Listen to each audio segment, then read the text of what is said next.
And so we gave an example of a shop. We own a shop. We own a little convenience store, and we talked about the data that we would have in that shop, and we talked about customers and the products and the sales, right? And so those were three things, three data points that we think we would have in a shop. And we alluded to the fact that we can use a spreadsheet. So here's an example of a Google spreadsheet. This is if you go to Google and you go to Sheets, Google Sheets. A spreadsheet is a computer application that is designed to add, display, analyze, organize, and manipulate data arranged in rows and columns. And this comes from the site geeksforgeeks.org. And so this is our Google Sheet. This is a screenshot of our Google Sheet. So technically, it has a spreadsheet has some organization component built into it. If you never used a spreadsheet before, go to Google Sheets, go to Excel, Microsoft Excel, obviously the number one product. And Google Sheets, obviously up there as well from an online platform. Use those products. Try to use them, and there's complete classes on just spreadsheets. But we're thinking about just organizing the data. And here we can organize the data by columns and rows.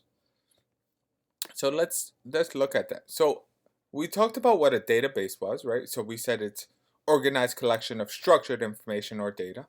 And then we said what a spreadsheet is. And in the spreadsheet, it says the data is arranged in rows and columns. So if we took this small definition of what Oracle provided on what a database is, we could say, well, we can take our data, which I'm showing on the right-hand side here, of products and sales and customers. We can take that data and we can organize it. So spreadsheet might be a database. Okay, well, it has components of a database, and we'll get into those. But let's see how we can use a spreadsheet as a database. And the short answer is we can use the spreadsheet as a limited database. So the first attempt I can do is I can take all of those data points that I mentioned earlier, and I can fill in every column with a different field, right? So in this case, let's say I have my first sale of the day, and that I give it a sales ID of 1. I sold 2 products. I sold a rice and pigeon peas, for instance.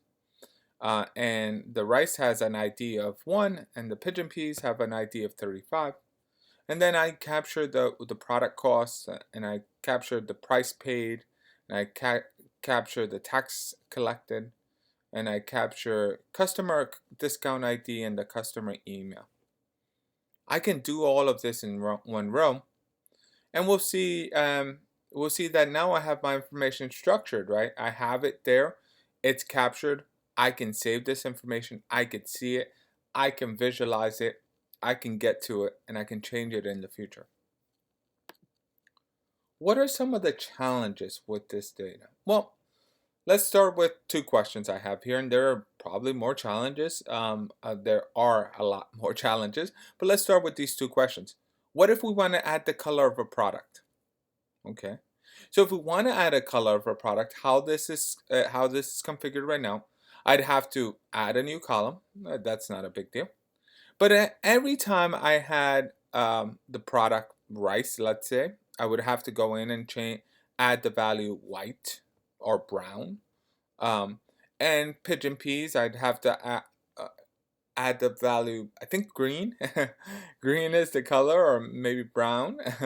Well, I'd have to add that color. And I'd have to do that for the number of sales and representation here. So that would be a big task. And so that first way that I organize that spreadsheet might not be the best way. So let's organize it a little bit differently.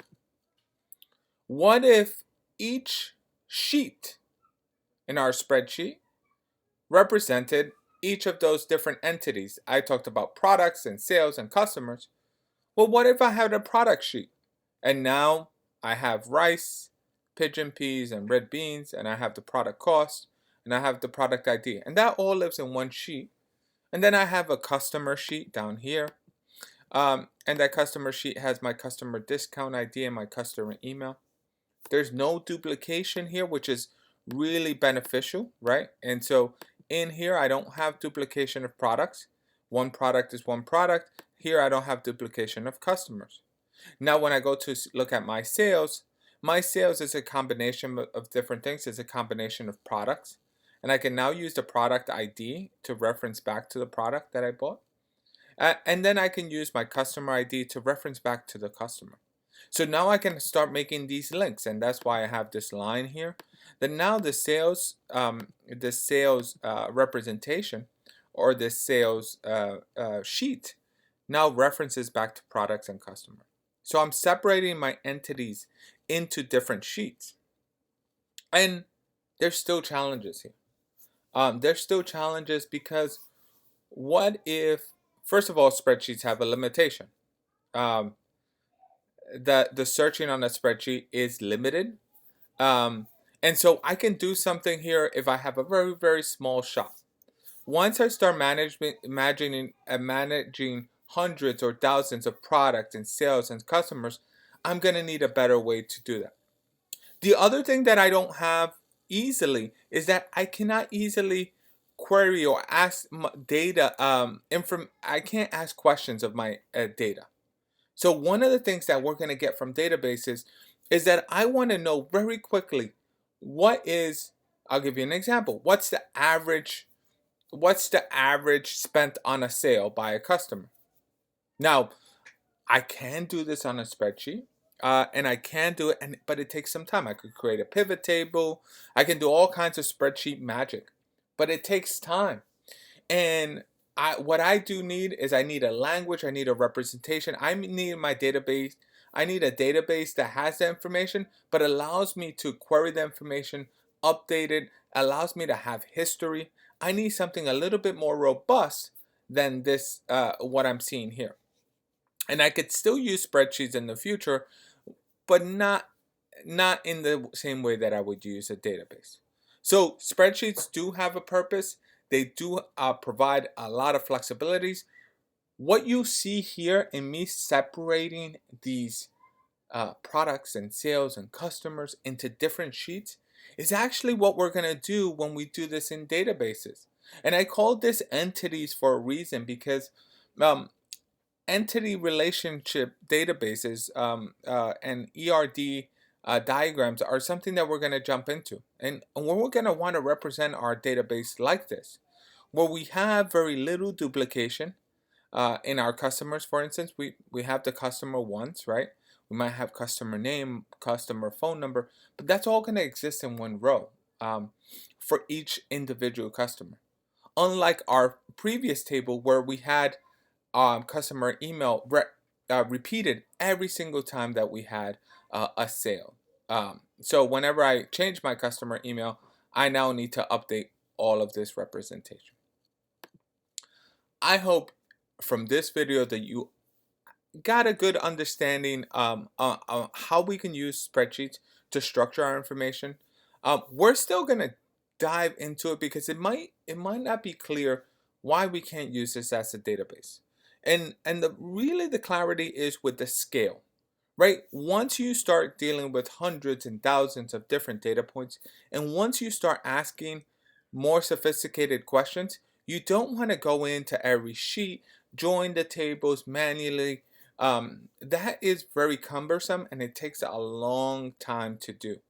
You want to be able to do it quickly and efficiently, and that's what databases and will give you.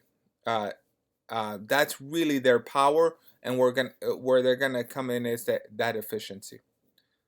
I look forward to having you join me on the next video where we start exploring some of these database concepts.